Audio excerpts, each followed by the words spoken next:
this. In this video, after the recent recordings of me normally, comfortably landing in first person, I'm going to teach you how to land in first person.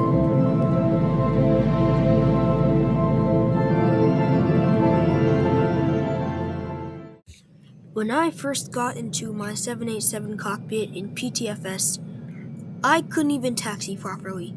I was going way off centerline. I was just in the grass and I couldn't make sense of where I was going. So you can either just keep trying until you eventually get it, because I guess you could kind of say that yes, it does kind of take practice, but there are faster ways to learn.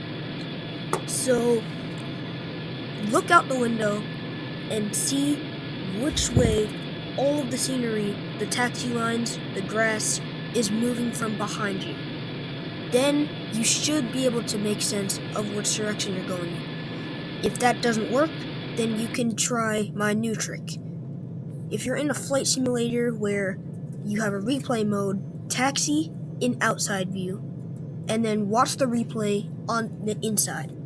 That way you can see which position the taxi line should be in from your window position, if that makes any sense. So now that you can at least taxi, we have to take off. Now, taking off shouldn't be too hard. You just want to use the same taxi method to stay centerlined on the runway, and then, well, there it comes, the fear of tail striking. So, it's kind of simple to not do this. Try to rotate as little as possible, and if it's still not lifting off, then rotate a little bit more. But never try to take off like ISO-speed, because, well, he would have depressurized the tail. So, now that you've at least taken off, flying straight, it shouldn't be too much of a problem, right? You basically just need to use the autopilot and the nav, but then comes landing, because you're on final approach and there's no taxi lines. Well, what do you use? Of course, the runway and its lines. So try to use the same method, and then there comes flaring. When you flare, your nose is up, the window is up, and you cannot even see the runway. That means you're going too slow, or you're just in a bad flight simulator. If you have no choice but to land like that, then try to find a way to move your camera up so that you can at least still somewhat see the runway.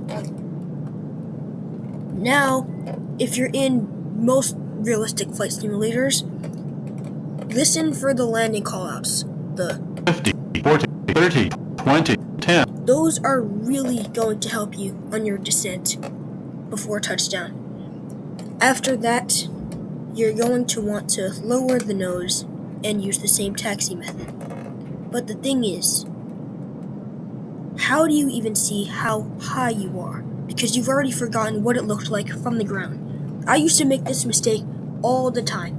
I would used to think that the plane was as tall as the Statue of Liberty, and I would hover high over the runway thinking that I was already on the ground. This is why you should be in a flight simulator where when you touch down, the camera shakes a bit to let you know, unlike PTFS.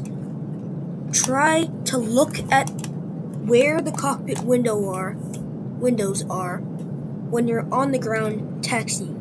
That way you can at least make sense of how high you are without having to stare at that altitude indicator. So yeah, now you know how to fly in first person, and you can now officially claim that you have some sense of flying a plane